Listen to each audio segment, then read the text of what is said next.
السلام علیکم students دارالکم on line lectures میں خوش آمدید۔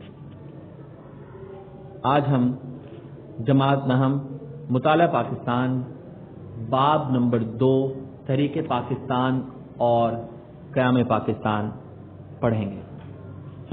سب سے پہلے تدریسی مقاصد بیان کرنا چاہوں گا کہ تحریک پاکستان کے تاریخی واقعات مختصراً بیان کریں گے۔ 1857 سے 1940 اور 1940 سے 1947 تک کے حالات کا جائزہ لیا جائے گا۔ قائد اعظم رحمۃ اللہ علیہ کی سیاسی اور آئینی کوششوں کے حوالے سے قیام پاکستان میں ان کے کردار کو بحث کر سکیں گے۔ قیام پاکستان کے بعد درپیش ابتدائی مسائل، گورنر جنرل کی حیثیت سے قائد اعظم محمد علی جناح رحمۃ اللہ علیہ کے کردار اور کارناموں پر بحث، وزیر اعظم لیاقت علی خان کے کردار اور کارناموں اور قرارداد مقاصد 1949 کے حوالے سے نشاندہی کر سکیں۔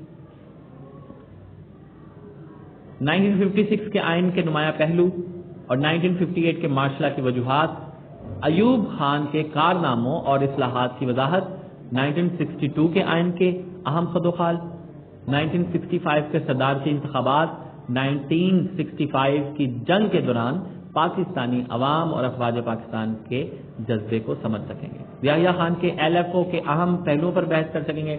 1970 کے انتخابات اور ان کے اثرات کا جائزہ اور مشرقی پاکستان کی علیحدگی کے اسباب پر بحث کر سکیں گے۔ سب سے پہلے اسٹوڈنٹس تحریک پاکستان کا پس منظر۔ برے صغیر جنوبی ایشیا میں مسلمانوں کی آمد 712 میں محمد بن قاسم کی فتح سندھ سے شروع ہوئی، یعنی محمد بن قاسم ایک بڑا سپہ سالار جو 712 میں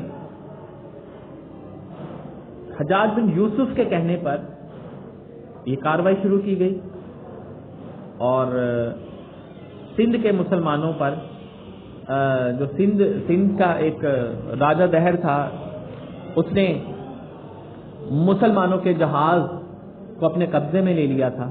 بحری جہاز تھا جو جس میں عورتیں بھی تھیں، مرد بھی تھے، بچے بھی تھے، بوڑھے بھی تھے، سبھی شامل تھے، ان کو قبضے میں لے لیا۔ تو انہی کو بازیاب کرانے کے لیے حجاج بن یوسف نے اپنے بھتیجے محمد بن قاسم کو وہاں سندھ کی طرف بھیجا اور 712 میں جب سندھ فتح ہوا تب مسلمانوں کی جو ہے وہ آمد شروع ہوئی۔ مغل بادشاہ اور اورنگزیب عالمگیر کی وفات 1707 یعنی 1700 سال کے بعد مسلم حکومت میں زوال کے آثار نمودار ہوئے۔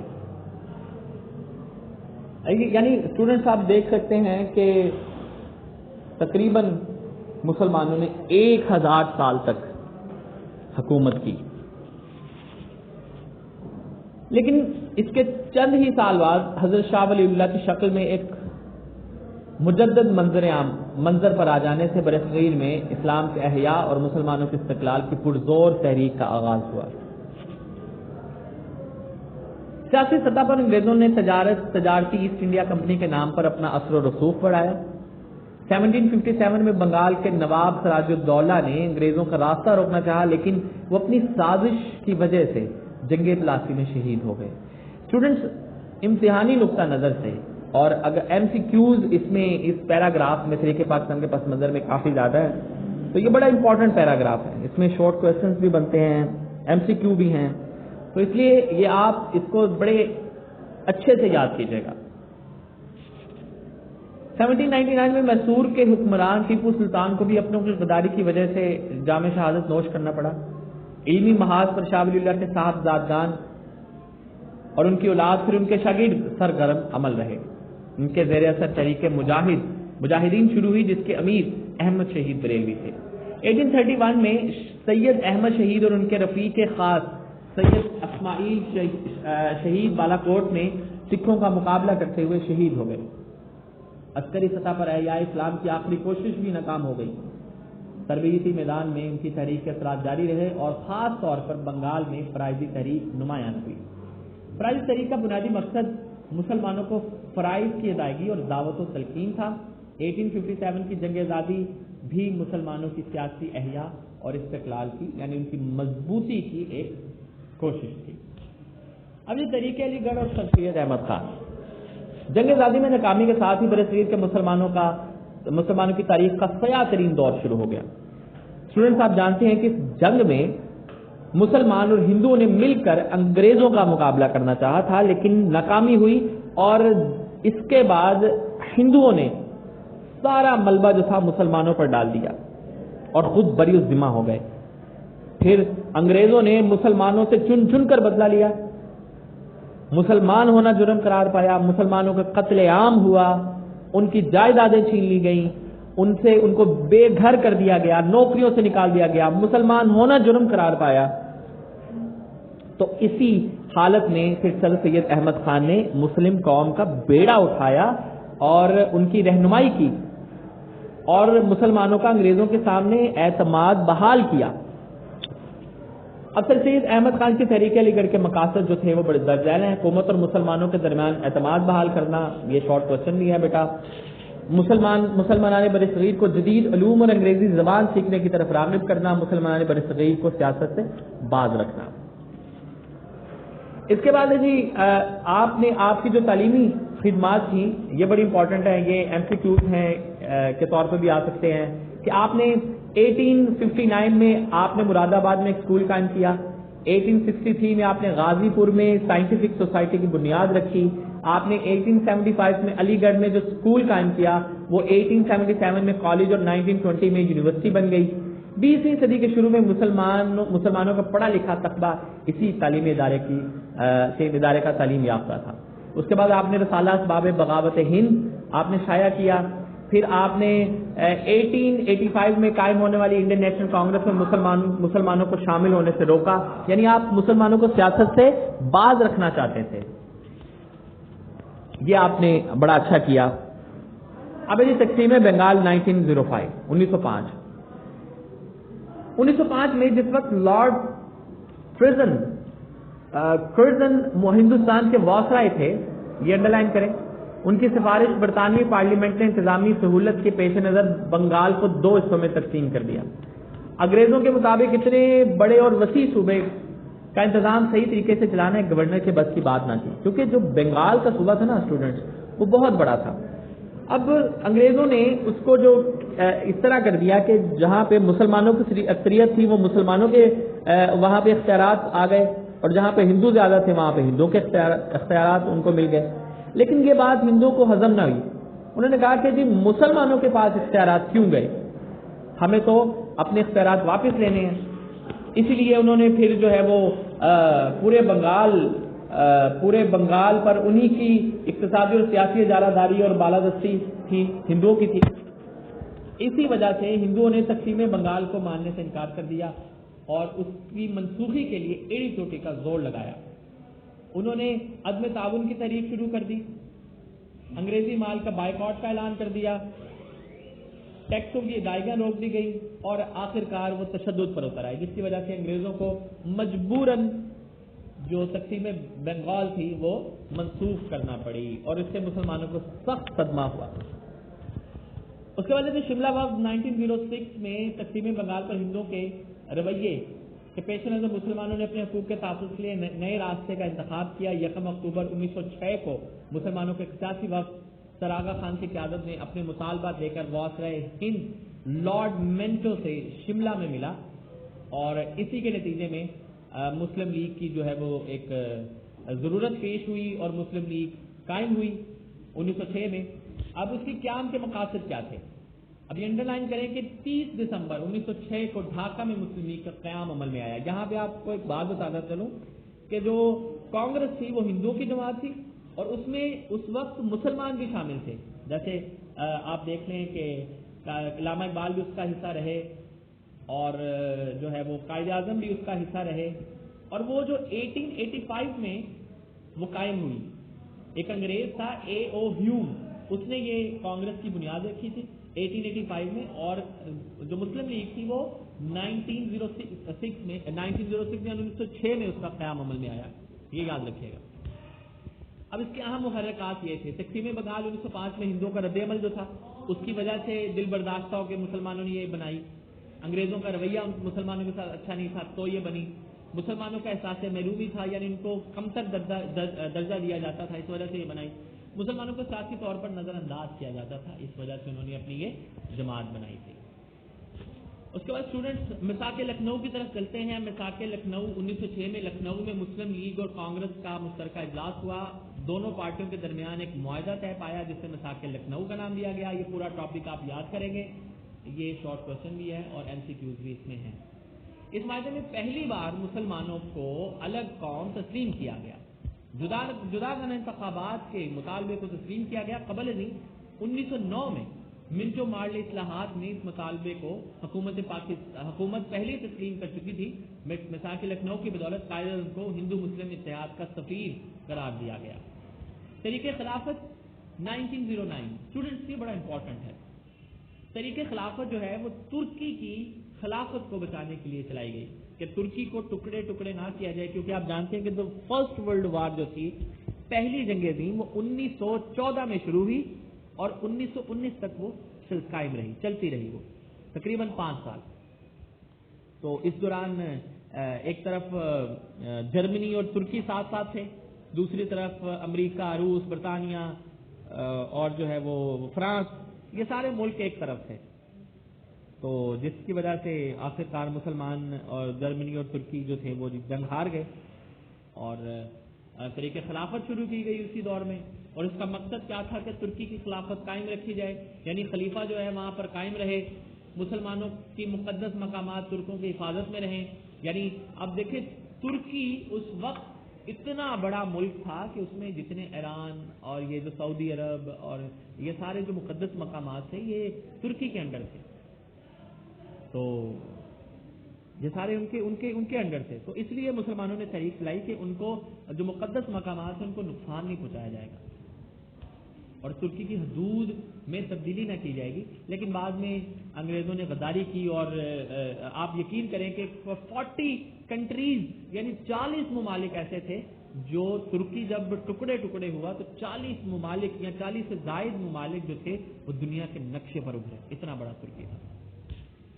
اس کے بعد یہ طریقہ عدم تعاون 1920. اس طریقے عام جو ہے وہ مقاصد درج ذیل ہیں: حکومت کے ساتھ عدم تعاون، سرکاری ملازمتوں کو ترک کرنا، فوج میں مسلمانوں کا بھرتی نہ ہونا، انگریزی مصنوعات کا بائیکاٹ، عدالتی بائیکاٹ، بچوں کو اسکولوں اور کالجوں میں نہ بھیجنا، انگریزوں کی عطا کردہ خطابات واپس کرنا. پھر اس کے بعد تحریک ہجرت ہے جی. 1920 میں چند علماء کرام نے فتویٰ جاری کیا کہ برصغیر دارالحرب ہے، انڈرلائن کیجئے، مسلمانوں کا انگریزوں کی عملداری میں رہنا جائز نہیں.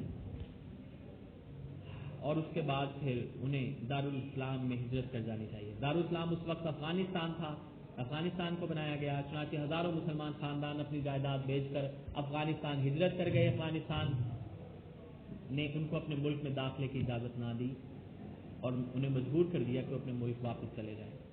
جب یہ لوٹے پھوٹے مسلمان واپس آئے تو بربادی کے سوا ان کے لیے کچھ نہ تھا. مصطفیٰ کمال اتا ترک، یہ جدید ترکی کے بانی، ترکی میں خلافت کا خاتمہ کیا اور یہ تحریک ختم ہو گئی.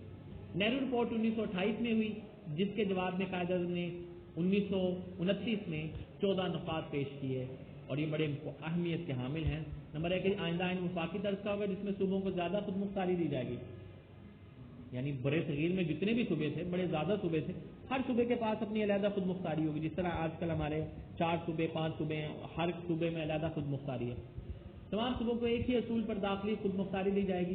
صوبوں میں اقلیتوں کو مناسب نمائندگی دی. اقلیتیں اسٹوڈنٹ جو ایسی جو لوگ جو کم تعداد میں، جیسے ہمارے ملک میں پاکستان میں مسلمانوں کی اکثریت ہے اور اس میں اس کے علاوہ جو غیر مسلم ہیں وہ اقلیتیں ہیں، جس میں ہندو، سکھ، یہودی، پارسی ETC. مرکزی اسمبلی میں مسلمان ممبران کی تعداد 1/3 سے کم نہ ہو. جداگانہ انتخابات کا اصول ہر فرقے پر لاگو ہونا چاہیے. صوبوں کی حدود میں کوئی ایسی تبدیلی نہ کی جائے جس سے پنجاب، بنگال اور شمال مغربی سرحدی صوبہ خیبر پختونخوا کی مسلمان اکثریت متاثر ہوتی ہے. تمام لوگوں کو یکساں مذہبی آزادی دی جائے. اگر کوئی قانون مسودہ کہتے ہیں ہاتھ سے لکھی ہوئی تحریر کو، کسی خاص فرقے سے متعلق ہو، اس فرقے کے 3/4 اراکین اس مسودے کے خلاف رائے دے تو اسے نامنظور سمجھا جائے۔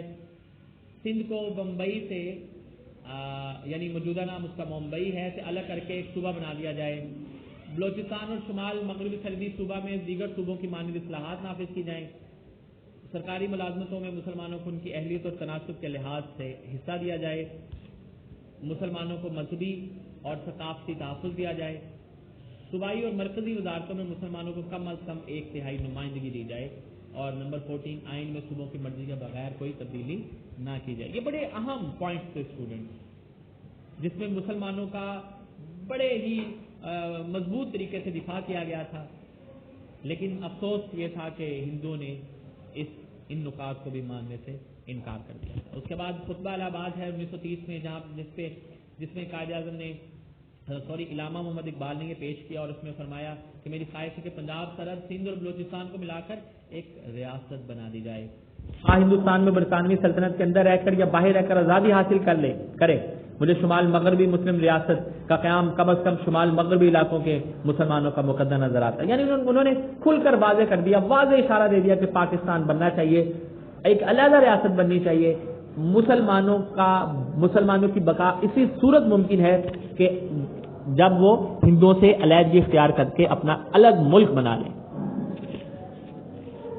اس کے بعد اسٹوڈنٹس 1940 میں قرارداد لاہور چلی، جسے قرارداد پاکستان بھی کہا جاتا ہے۔ یہ قرارداد مسلم لیگ کے 27ویں سالانہ اجلاس میں قائد اعظم کی صدارت میں 23 مارچ 1940 کو پیش ہوئی اور شیر بنگال مولوی AK فضل الحق نے پیش کی۔ اس میں جو ہے وہ جو ہندو تھے ان کے جو اخبارات تھے، دی ٹائمز اور اس طرح کے جو اخبارات تھے، انہوں نے اس کا بڑا مذاق اڑایا۔ مسلمانوں نے اس کا نام رکھا تھا قرارداد لاہور، لیکن ہندوؤں نے طنز کیا اور مذاق کیا اور اس کو نام دیا قرارداد پاکستان۔ تو مسلمانوں کو اس کا نام اچھا لگا، انہوں نے قرارداد لاہور کو ختم کر کے قرارداد پاکستان اس کا نام رکھ لیا۔ اس کے بعد یہ کرپٹ مشن 1942، دوسری جنگ عظیم جو ہے وہ 1939 to 45 کے دوران 1942 میں حکومت برطانیہ نے سر اسٹیفورڈ کرپس کو ہندوستان بھیجا، جس نے سیاسی پارٹیوں کے چند نکات پر متفق کرنے کی کوشش کی مگر ناکام رہا۔ اس کی تجاویز یہ تھی کہ جنگ کے بعد برصغیر تاج برطانیہ کے ماتحت ہوگا، لیکن اندرونی اور بیرونی معاملات میں برطانوی حکومت کسی طرح کی دخل اندازی سے گریز کرے گی۔ دفاع، امور خارجہ، مواصلات وغیرہ سمیت تمام شعبے ہندوستانیوں کے سپورٹ کر دیے جائیں گے۔ آئین سازی کے لیے ایک مرکزی اسمبلی منتخب کی جائے گی، جس کے چناؤ کا اختیار صوبائی قانون ساز اسمبلیوں کے ارکان کو ہوگا۔ آئین مکمل ہو گیا تو ہر صوبے کی توثیق کے لیے بھیجا جائے گا۔ اقلیتوں کے حقوق کی تحفظ کے لیے مناسب اقدامات اٹھائے جائیں گے۔ اس کے بعد اسٹوڈنٹ کابینہ مشن پلان 1946 تھا۔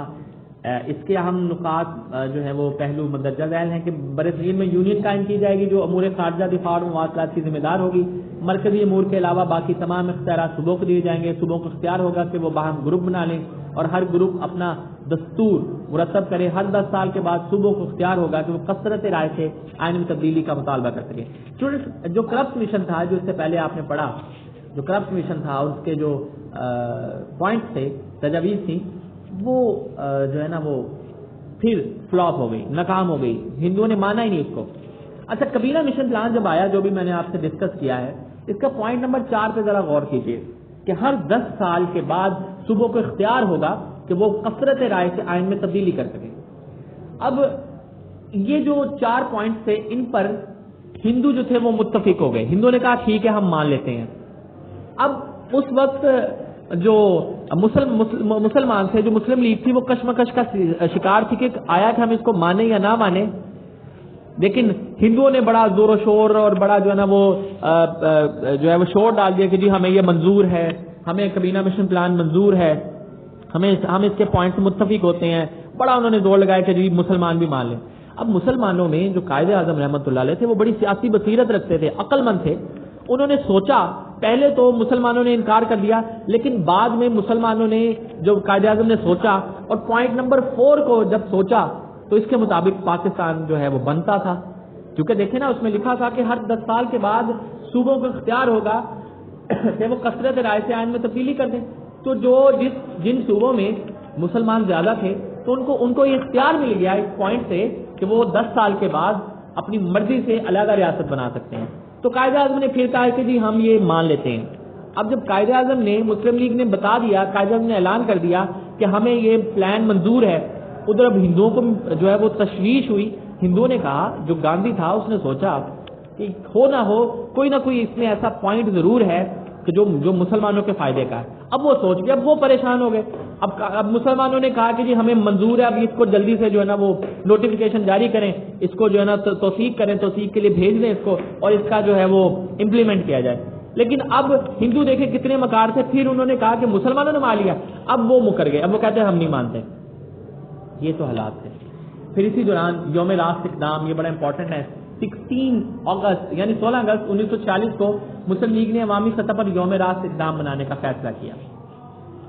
پھر اسٹوڈنٹس 3 جون 1947 کا منصوبے کا قیام آیا, ٹھیک ہے, جس میں یہ تھا کہ پنجاب اور بنگال کی اسمبلیوں کو ہندو مسلم اراکین کے الگ الگ اجلاس ہوں گے, جس میں یہ بھی فیصلہ کیا گیا کہ ان صوبوں کو تقسیم کر دیا جائے, صوبوں کی حد بندی کے لیے ایک کمیشن بنایا جائے.